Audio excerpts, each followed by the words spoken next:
Happy Sunday, everyone. I hope you're all doing well. I had quite a week with my basement flooding last Wednesday. First time in 8 years, but we spent a few hours in the midnight trying to clean that up. So my heart goes out to all those affected by the heavy rainfall from hurricanes recently. So as for the sermon this week, well, let's go back to last week. Last week, we looked at the first 40 years of Mother Moon's life to really acknowledge some of the key things that happened and her leadership, things like crossing the 38th parallel at the age of 6, committing to a life of faith to God from an early age in her teenage years, and then accepting her role as the bride of Father Moon, and taking on the challenge of raising 14 children, birthing and raising them, while also attending Father Moon in all the global missions. We ended last week with acknowledging some of the qualities that she has as a devoted daughter, a loyal wife, and a steadfast mother. So this week, I'd like to continue with exploring the second half of her life, and identify some of the lessons that we can apply in our own life. So let's take a look. At the age of 41, after having 14 children and globe-trotting on all the missions that she had with her husband, Mother Moon had to go through the trial of having her beloved husband unjustly accused and imprisoned in America. So at that time, she stepped up and led our global community during this very difficult time. Let's read. A feeling of deep darkness descended as we watched Father Moon enter the prison. My husband was embarking upon an unfair prison term in a foreign land. As a wife, I also was dealing with personal pain.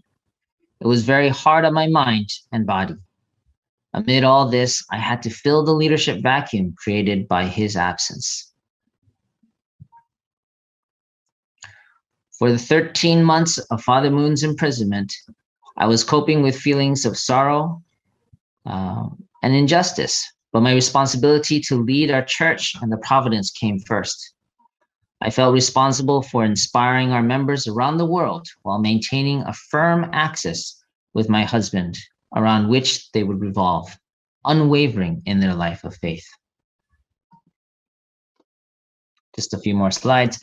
Media professionals around the world gossiped and cynically predicted that the Unification Church would disappear. That did not happen. Quite the opposite. The number of our members and allies only increased. People understood that the US government had sent Father Moon to serve an unjust prison sentence for the crime of dedicating his life for the salvation of humanity.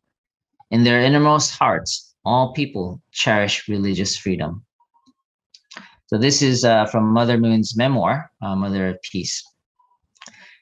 Imagine the pain of being wrongfully accused by the very country that you're trying to serve. And then imagine a loved one, someone you deeply admire and care for, being wrongly accused as well. Sometimes, more than feeling the pain of being hurt yourself, it hurts even more when someone you love is also in pain. Then imagine having to take on the responsibility of our whole global community during such a difficult time. Mother Moon was only 41 years old at that time.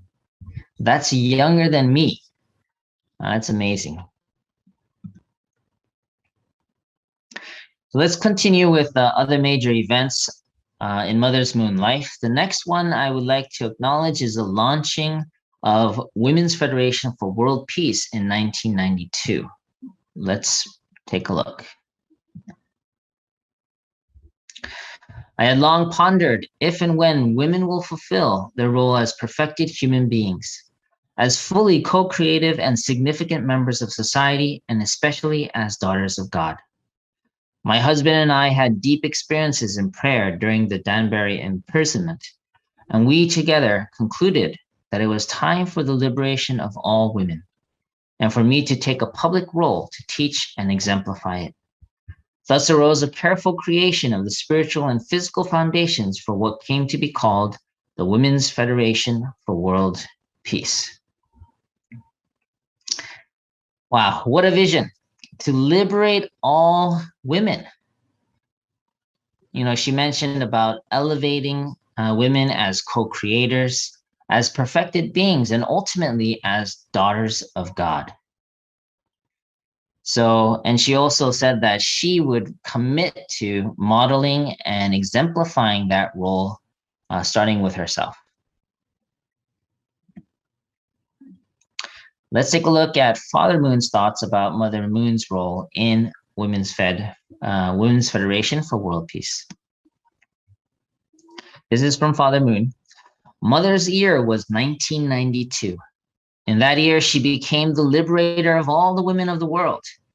The inaugural assembly of the Women's Federation for World Peace was held in Seoul, Korea on April 10th, 1992, with women representatives of 72 nations in attendance. She is the one who can unite all the women of the world. Within just a year, she already has made this organization into one of the most powerful women's organizations in the world. So this was from Father Moon in 1993. Talk about a proud husband.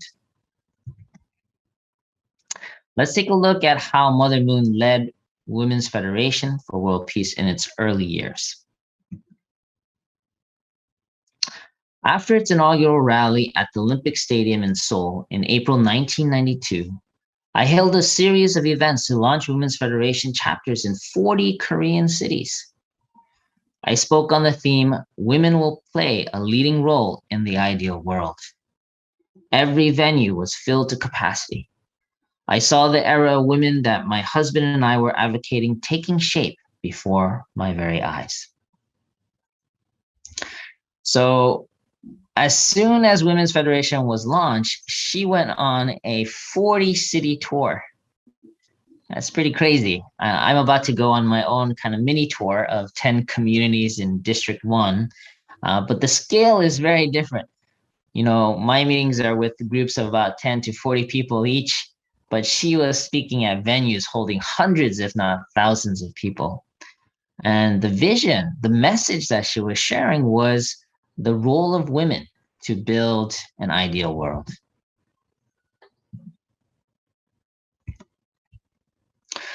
Another major event in Mother Moon's life was the passing of her husband in 2012. Let's read. Standing before True Father's holy body in 2012, I promised in tears, by the end of my days, I will absolutely bring about the settlement of Cheongguk on this earth. Whenever the opportunity arises, I repeat these words. After True Father's ascension, I set forth like a female Don Quixote, spreading our teachings and embracing the world. I have lived every day with my promise to Father Moon in mind. You know, my experience with Mother Moon about this kind of moment, this experience that she had, actually just about 10 months after Father Moon's passing, I was invited to meet with Mother Moon in Hawaii. She was asking me to step up in the role as the CARP president, which stands for the Collegiate Association for the Research of Principles, really taking care of the collegiate ministry for our community.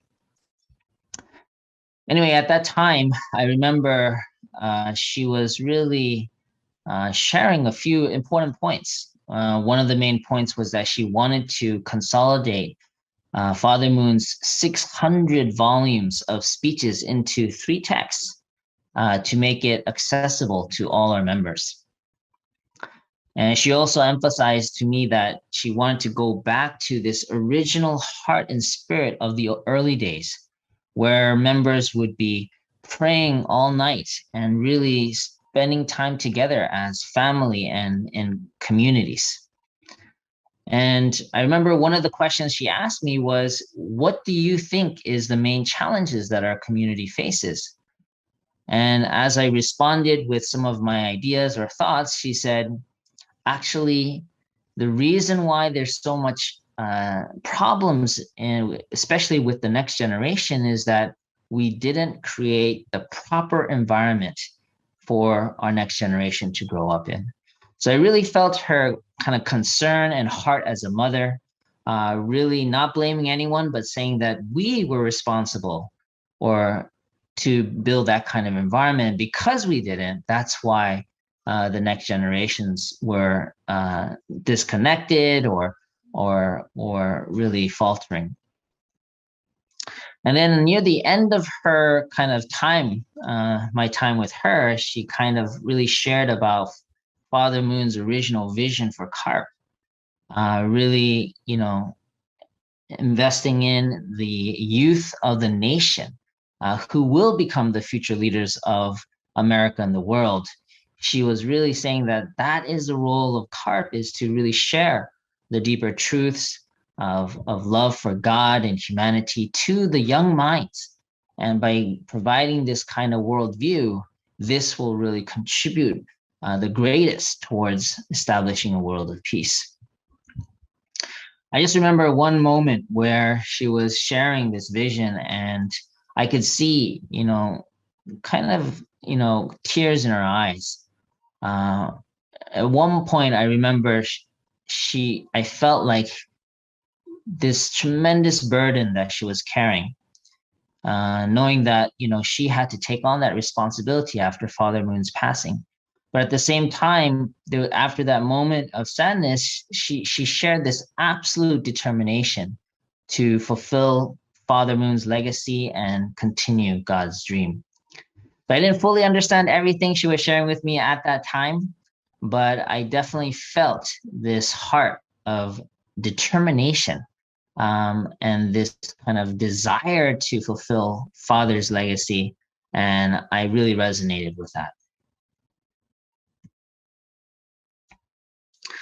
And then after 7 years of leading our global movement after Father's passing, she shared with us a letter that she wrote to Father Moon. So let's take a look at a clip, a part of that letter. East to west, south to north, I ran with all my might, seeking to embrace the world. My mouth was sore, my legs were swollen. I could barely stand. Yet I could not rest. This was because, however difficult realizing the will may be, I had to keep the promise I had made to you, that I would conclude everything within my lifetime. I lived each day reaffirming my resolve that I would fulfill this without fail, and that to do so, I shall not change. Every time I desperately missed you, I looked to the moon for companionship and spoke with it, reminding myself of the promise I had made to you as I stood before your holy body. I will firmly establish Cheonggyeoguk by the time I ascend. So this was back in August of 2019, during the 7th anniversary of the Father Moon's ascension. That was 2 years ago. By the way, Cheonggyeoguk is a Korean term for the kingdom of heaven on earth. And that was the kind of promise she was making in front of Father Moon's body, saying that, don't worry, I will fulfill this promise to you. And she continues to this day, every day, to keep her promise to her husband and to God. So let's take a look now at a short video about her life. I think it's a really good encapsulation of this kind of resolve that she has.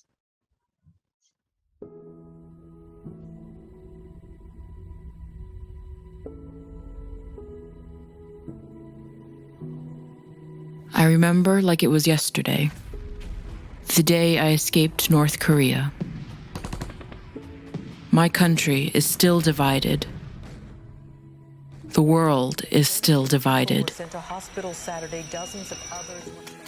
Now, Mother's interpretation of her calling is not within what we call the norm. Mother's interpretation of her calling is that she is the only begotten daughter. But you don't judge a tree by its branches, and you don't judge a tree by its leaves. You judge a tree by its fruit. And there's nobody in here that can deny the significance of the fruit that we have seen exhibited by her response to her calling.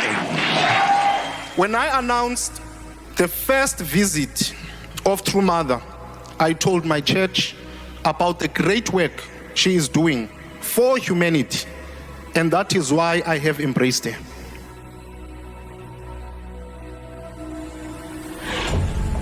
It's time that we come together as one family under God and transform our communities and transform our world around us and bring our worlds closer together.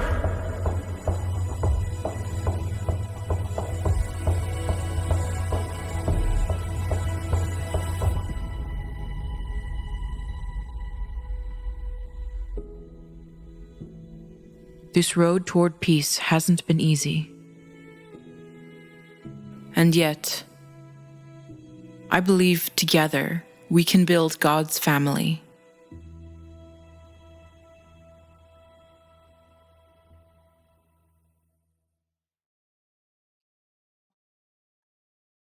Yeah, so that, really showed a little bit of the kind of resolve that mother had. And even after her father's passing, she continued to travel all around the world.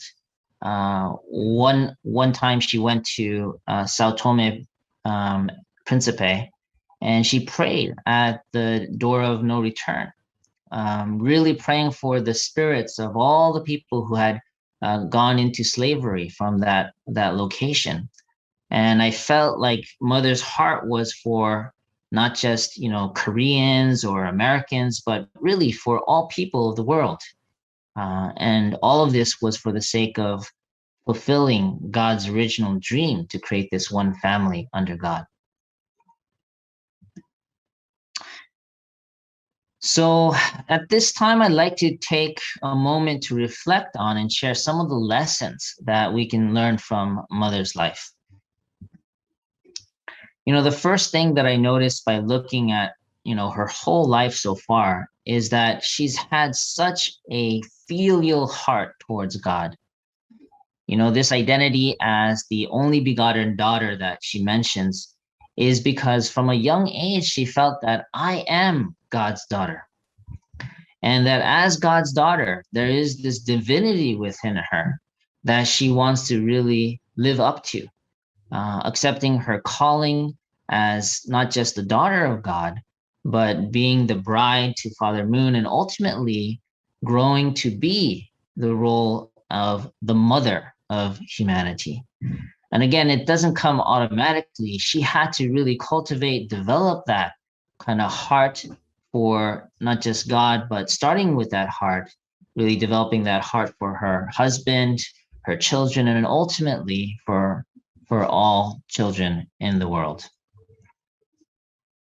So this is something I want to encourage everyone also, that we should continually, take a page from her book and cultivate that kind of heart towards God ourselves. And that by developing this filial heart towards God as our parent, that we as sons and daughters of God can develop that same level of devotion to God. And that becomes a foundation to be able to really live for the sake of others. The second lesson that I take from her life is perseverance through all kinds of trials. I mentioned last week that she gave birth to 14 children. And, I've only experienced 2, but imagine the kind of just the physical, psychological, mental, burden of birthing 14 children. And at the same time, attending Father Moon, even right after her wedding, she had to go through this 7-year trial course. And then we mentioned today about Danbury, leading the movement at such a young age of 41.